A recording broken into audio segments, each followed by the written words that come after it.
కాకినాడ జిల్లాలో శామ్యూల్ రాజ్ హత్యకు కారణమైన వారిని కఠినంగా శిక్షించాలని మృతుడి తల్లి డిమాండ్ చేస్తున్నారు.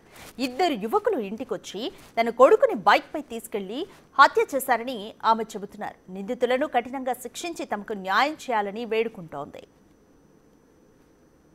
అయితే నా కొడుకు సెల్ షాప్లో చేసి కూడా అమ్మ పని ఆడు పని చేసుకుంటుంటే ఫోన్లు చేసేసి రారా అని చెప్పేసి తీసుకెళ్ళిపోయారంటమ్మా.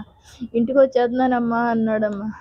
ఇంటికి దాకా వచ్చినోడనే బండి ఎక్కించుకుని తీసుకెళ్ళిపోయారంటమ్మా. వాళ్ళిద్దరూ చాలా కిరాతకంగా చంపేశారు బాబా. నాకు అడిగిన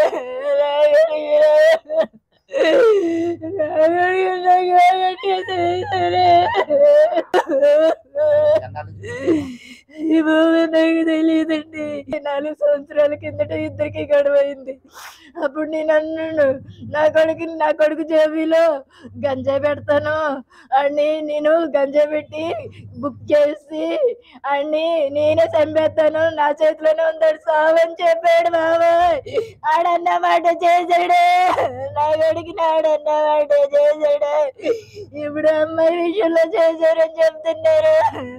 నా కొడుకు 16 సంవత్సరాల కుర్రాడు. ఎంత దారుణంగా చేశారా నా కొడుకులకి. ఏ కొడుకు ఆ ఎదలకు శిక్ష పడాలి, ఆ కొడుకులకి శిక్ష పడాలి. నా కొడుకు ఎంత అన్యాయం జరిగింది. ఏ తల్లికి కూడా ఇలాంటి బాధ రాకూడదు.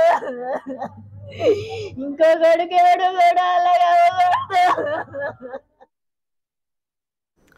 నిందితులు తన అన్నకు స్నేహితులని మృతుడి చెల్లి చెప్పారు. ఒక అమ్మాయితో నిందితుడు చనువుగా ఉండడంతో అతను మంచివాడు కాదని తన సోదరుడు చెప్పడంతో ఆమె వేరే అబ్బాయిని పెళ్లి చేసుకుందని చెప్పింది.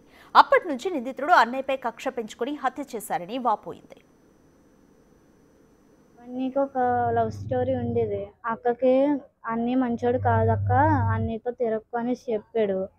అక్కేమో వేరే అబ్బాయితో పెళ్లి చేసుకుని వెళ్ళిపోతే ఇప్పుడు మా అన్నయ్య ద్వారానే అమ్మాయి వెళ్ళిపోయింది అనేసి మా అన్నయ్య మీద కక్ష పెట్టుకుని మా అన్నయ్యని చంపేశాడు.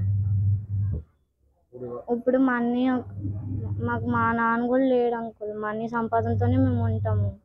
ఇప్పుడు మా అన్నయ్యని కూడా తీసుకుని చంపేశారు. మాకు ఇప్పుడు న్యాయం జరగాలి. అంటే ఇంటికి వచ్చేసిన వాడిని బండి ఎక్కించుకుని తీసుకుని వెళ్ళాడంట అంకుల్. మృతుడి చిన్నతనంలోనే తండ్రి మృతి చెందాడు. అప్పటి నుంచి తల్లి సత్యవేణి కుటుంబాన్ని పోషిస్తోంది. తన అన్నయ్య చిన్న ఉద్యోగం చేస్తూ వచ్చిన సంపాదనతో తమ కుటుంబ పోషణ జరిగేదని చెబుతోంది. ఇప్పుడు తమకున్న అండ లేకపోవడంతో దిక్కుతోచని స్థితిలో ఉన్నామని మృతుడి తల్లి చెల్లి బోరున విలపిస్తున్నారు.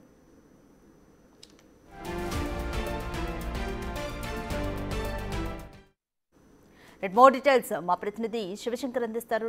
శివశంకర్, శామ్యూల్ రాజ్ హత్యకు కారణమైన వారిని కఠినంగా శిక్షించాలంటూ కూడా మృతుడి తల్లి డిమాండ్ చేస్తున్నారు. ఈ కేసుకు సంబంధించి పోలీసులు ఏమంటున్నారు? చూస్తున్నట్లయితే పోలీసులు ఇప్పటికే నిందితుల కోసం అయితే 2 బృందాలుగా అయితే తిరుగుతున్న పరిస్థితి కనిపిస్తుంది. చెల్లెడ పడుతున్నారని చెప్పుకోవాలి. 24 గంటల్లోనే కేసు చేస్తూ అంటూ కూడా ఇప్పటికే పోలీసులు తెలిపిన పరిస్థితి నేపథ్యంలో ఇదైతే అత్యంత కిరాతకంగా ఆ యువకుడు హత్య జరిగిందో దానికి సంబంధించి తల్లి చెల్లి కూడా లబోదిబోం అంటున్న పరిస్థితి కనిపిస్తున్నాయి. అయితే కన్నీరు మున్నీరవుతున్నారు. కుటుంబ సభ్యులు కూడా మగదిక్కి లేని కుటుంబంగా మారిపోయిందంటూ కూడా తల్లి అలాగే చెల్లి కూడా విలపిస్తున్న పరిస్థితి మనం చూసాం. అయితే ఈ నేపథ్యంలోనే ఎవరైతే ఎవరైతే నిందితుడికి సంబంధించిన ఒక ప్రేమ కథ ఉండేది, ఆ అమ్మాయికి సంబంధించి అతను మంచివాడు కాదు, వేరే వాళ్ళని పెళ్లి చేసుకోమని అతను సలహా ఇచ్చాడు. శ్యామ్ సలహా ఇచ్చినందుకే అతను ఆ కక్ష మనసులో పెట్టుకుని కూడా ఇప్పటికే 2 సార్లు గొడవ పడ్డాడని కూడా చెప్తున్నారు. అదే విధంగా చూసుకున్నట్లయితే ఒకసారి వినాయక చవితి సందర్భంగా కూడా అక్కడ గొడవకి కూడా వచ్చినట్టు తెలుస్తుంది. ఆ రోజే చెప్పారు, ఏదైతే ఖచ్చితంగా నేను చంపేస్తాను, చంపేసి ఏం చేస్తానో చూద్దు కానీ నీ చావు నా చేతిలో అంటూ కూడా వార్నింగ్ ఇచ్చారంటూ కూడా చెప్తున్న పరిస్థితి నా నేపథ్యంలో అదే పథకం ప్రకారమే తనను తీసుకెళ్లి అతని అన్నని తీసుకెళ్లి అత్యంత కిరాతకంగా చంపారంటూ కూడా చెల్లి విలపిస్తున్న పరిస్థితులు అక్కడ కనిపిస్తున్నాయి. Radhika, thank you Shivshankar.